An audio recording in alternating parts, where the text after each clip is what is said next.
Hi, welcome to this walkthrough for Excel 3 SAM Project B, MedSite Instruments. So if you want to follow along, you can download that file. But once you download that file, you're going to need to put it on your OneDrive in order to open it up and edit it on the online version of Microsoft Office. So I'm going to click on Upload and Files, and if you're on your Chromebook, same situation. You would have downloaded your starting document already. And then we're looking for 3B, and it's the _1 version. So once you get that 3B_1 in there, here it is, then you can open that up. And then here it is. Always double check to be sure your name appears in the author blank. Remember, these are specially coded for your username with some information that you can't see behind the scenes. So be sure that you are only ever using your document. Okay, they start off by first off just telling you to make sure you check your name. And then, of course, we want to save as because we want to give this a 2 at the end of it. So you're going to save it. If you want to make a folder, you can. So I could make an Excel 3 folder if I wanted to put this in. You don't have to. And then I can save this version with a 2 instead here.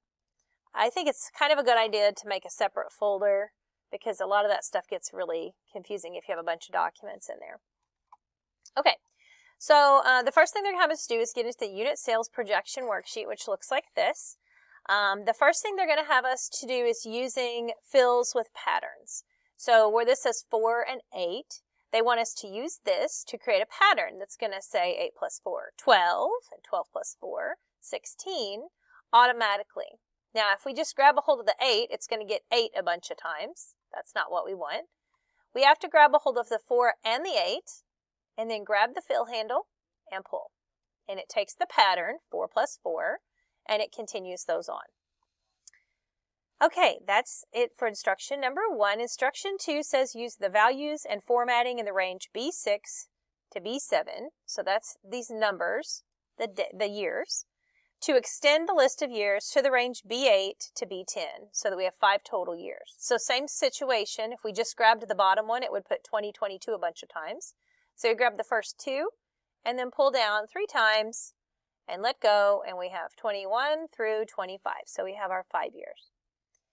And then finally they tell us to use autofill to fill the range here as well. So same situation, we can highlight all of these and just pull down to copy the formatting. So it had shading. So if we pull down, it copies the shading. Anytime that you copy and paste, it doesn't just copy the format, it also copies, or it doesn't just copy the numbers, it also copies the format. When you click on paste, you have options to paste only formatting or pasting values. That's in here also if you're copying and pasting. All right, now we're going to enter in formulas. So the first thing says, enter a formula to complete the table of projections in this area here, C6 to I10. So we're going to be doing all of these by entering a formula. Now, a formula is going to be cells with pluses and minuses and multiplication signs and all of that stuff, but it's not going to have words. Okay, words are functions. So I have a formula that I'm going to create here, and it says that multiplies the sales projection for the first year, that's this number here, and then multiplies it by the first growth rate, so times 4%, so we're multiplying those two. So what I'm going to do here is I'm going to put in my equal sign, and I'm going to say this guy times, which is a star or an asterisk, shift and the button above 8, times this guy. So C6 times C5. And then we're going to add the sales projection for the first year to the result. So we're going to add plus that C6, this number back in there. Now I can't recall if it's going to count it wrong or not, but multiplication always happens before addition. If you're afraid that it doesn't do it right, you can put these in parentheses. I think it's okay to put them in parentheses. Pretty sure that it's okay. I don't think it matters. But oftentimes when I'm doing multiplication, I always set it off with parentheses. Okay, so I've got that in there. That takes care of that. And then instruction 4B, which is very important, says use an absolute reference to row 5 in that reference to C5. So where it says C5 here, normally to add an absolute reference we'd press F4, but that's going to make the row and the column, the C and the 5, absolute. It says here only row 5. So I'm going to press F4 again, and notice it doesn't put the $sign on C, but it does put it on the 5. That's how it needs to be on this one. And I'm going to hit enter. And then finally it says copy this one down, like so. And then take all of those and copy over, like so, to complete the chart. And then just double check, of course, that your numbers match the figures. When you're doing the SAM project, there's always going to be a figure at the bottom of the page that will show you what it's supposed to be. So 26,844 is correct. So we're good on that one. Always double check that because you can catch your errors faster that way. All right, next, switch to the cost analysis worksheet. And we're going to do some real simple stuff. We're going to do averages, maxes, and mins. So they're going to have us here to figure out the average cost of these. So that's equals average. We're going to use a function this time. Functions are words. So it has you to use the average function. So I'm going to open parentheses, and then you put in what the range is. You could type it in, or you can highlight. I'm a highlighter. B5 to B8, and don't forget to close those parentheses. And you're going to repeat this process. To do the highest, you use the max function. To do the lowest, you use the min function. And I'm kind of getting ahead of the game, but they tell you to copy and paste this one to here. But you can just wait and do all of them at the same time. So I'm going to hit copy, come over here and hit paste. And there we go. And it updated those. So see, now it's looking above this range because we did not use any absolute references. Now press escape so you don't mess up that function. All right. So that's basically that part. Pretty simple. Next instruction is number 8. In cell C14, identify the vendor with the lowest cost per unit by creating a formula using the VLOOKUP function. So we're using a function here on C14. The function is called vertical lookup, which looks at columns of data, vertical columns of data. So here's the first column, and here's the second column. We're actually going to tell it to look here at one of these numbers, and then look it up and find it in this chart. And then tell us what company that number goes to. Because right now we know that 4924, well, that's an average. We know that 4598 is the lowest, but we don't know that 4598 goes to Laser Biomedical. That's what this function is going to do. So equals VLOOKUP for vertical lookup. That's our function. Then we open the parentheses to enter our argument. And then it has little things underneath to tell us what are we doing. All right, we're looking up the value. In this one, it says that we are looking up the lowest value. So we're going with this value here. We're looking at B12. Now put a comma so the next part turns bold. Table array. That just means where's those two columns of data. Okay, it's here. This is where the data is. So B5 to C8 is where that information is at, comma. And then column index number means what column has the answer. So we're looking up this one. That's always going to be looked up in column 1. But what column has the answer? And these have to be numbers. It even says column index number. So this is column 2, right? Put a 2 in. Now, if you stop there, because whenever they have them like at the end in brackets, they're optional. But if we stop there, if we close these parentheses now and hit enter, you get that. That's not true because we do know that that is in there. Matter of fact, if I double click this, we can see it's looking this up. It's there, but it doesn't work. The fourth argument, so let me click in there. The fourth argument, if I type in another comma, is range lookup. The answer to this is true or false. So it's automatically false if you don't put anything in there, I think. Now I've got myself confused. Well, let's just type in true and see what happens. Actually, I think that's opposite. I have it written down in Canvas for you. Okay, so if I type, the automatic is true. So it automatically defaults to true. True is approximate match. So it automatically looks for an approximate match, which is cool if we have like a grading scale and we have percentages. Those are approximate, like 94 is going to be in the 90 to 100 range. So if 100 was an A plus and 90 was an A minus, you could say approximate, and then 94 would be approximately an A minus. So we have to switch this to false because it's an exact match, which means that 4598 has to match exactly and then give us the result. Okay, so good to go there.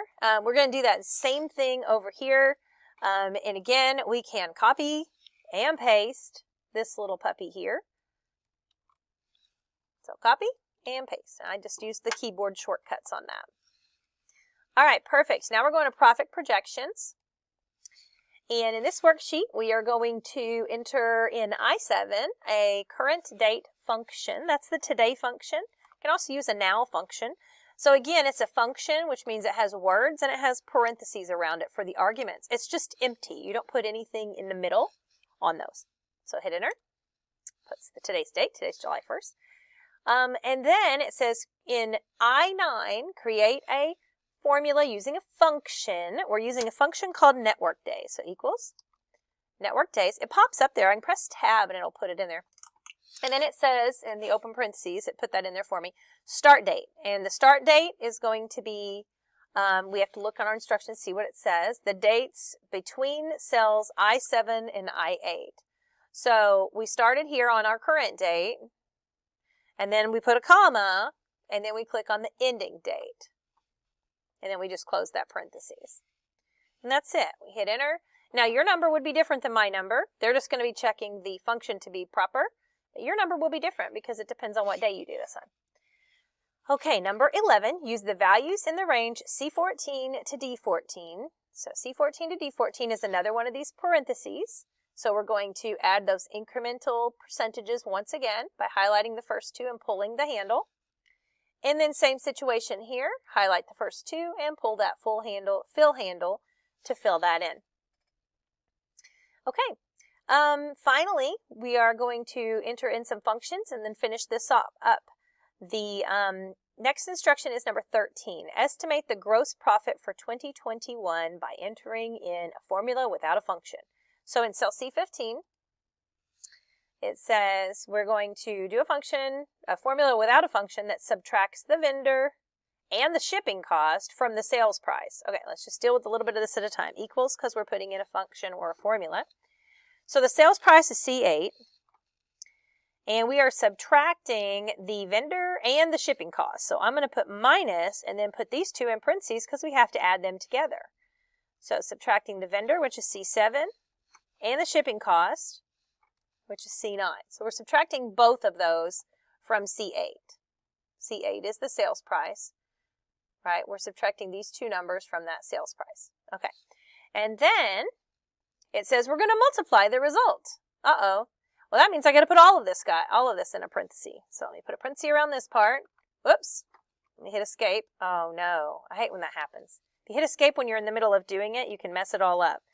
All right. Well, it's okay. We'll start again here. So C8 was our sales price minus, and then that formula without a function, we're adding C7 and C9 together. Okay, and then we're taking all of that, so I've got it all in a parentheses this time, and we're multiplying it times C10, which is the projected number of units they think they're going to sell. Okay, it's a lot of stuff in there, but that's good. So we got all of that in there. At this point, we're ready to hit enter. Okay, and then it says use absolute references to each cell in the formula. So let's double click, and I got to go and put F4 on all of these. Absolute references to every cell in the formula. Okay, enter. So that when we copy and paste this across, these are all going to be identical because they're all going to be the exact same formula. Because 2021, there's no growth, and then each year it's going to grow. Okay, so now we get the more complicated function, which is in C16. We're going to create a formula that adds 1 to the growth rate and then multiplies those. Okay, so equals, let's get that growth rate, that's C14, that's that percentage. Okay, we're taking that and we're adding 1. Okay, so we got that, and we're going to multiply, so times the result by the estimated profit from 2021. So we're multiplying times that C15, that estimated profit from the one above it. Okay, so we got that in there, but then it says use an absolute row reference to C14.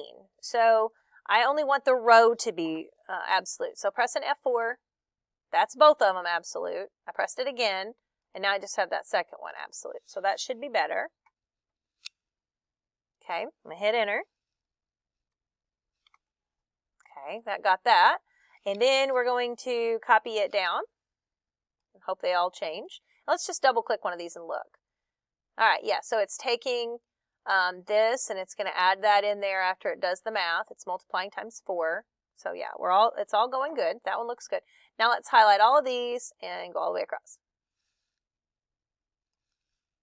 All right, now let's go back and look at our figure to see if our numbers are matching up, because we always want to check those projected numbers. 1,906 something. Oh, there we go, 1,906. So that looks good. We've matched that well. If we double click here, you can see this one is looking at the 28%, and it's adding it all into that one. So that looks good. All right, I'm going to hit escape. So that's it. That should be what we need here to complete this one. The last instruction basically says just to delete this row. Remember, click on the actual number of the row and right click, and you can delete the row like so, or you can come up here and delete from the button, delete sheet rows. Okay, once we have that done, we've already saved it. It also saves automatically, so it would be saved anyway on the OneDrive. But you're going to have to close out of it. And if you're on your Chromebook, then you're going to have to probably download this to your Chrome drive. So you're going to need a folder there. So I know these files are everywhere. Download it to your Chrome drive. Now I'm on a computer, so I still have to download it because I got to put it somewhere. I already have one called that in here, so let me make another one. E3. All right, and you can't let it add any extra stuff on there. So there can't be any parentheses. It has to end in that 2, and then it'll have the dot XLSX. All right, then I'm going to take it into, I don't know where all my file folders are. I have a bunch of places. Take it into my program so that I can upload it for grading. So here's MindTap, SAM Project 3B, and then we're going to upload. So start, drag and drop, here it is, and submit. And then you can view your report, which you'll have to download. And if you review your report on your Chromebook, you can click on it and it'll open. Just remember, it won't open in Excel. It's going to open in Google Sheets. But you can still look at it and see your score. Or if you did something wrong, you'll be able to look at it in Google Sheets. But don't ever fix it in Google Sheets. And never open your Microsoft Office documents in Google Sheets. You can open the reports, but don't open the documents or it will convert it and then you won't be able to upload for grading. All right, so this was a recap of SAM Project B for Excel 3.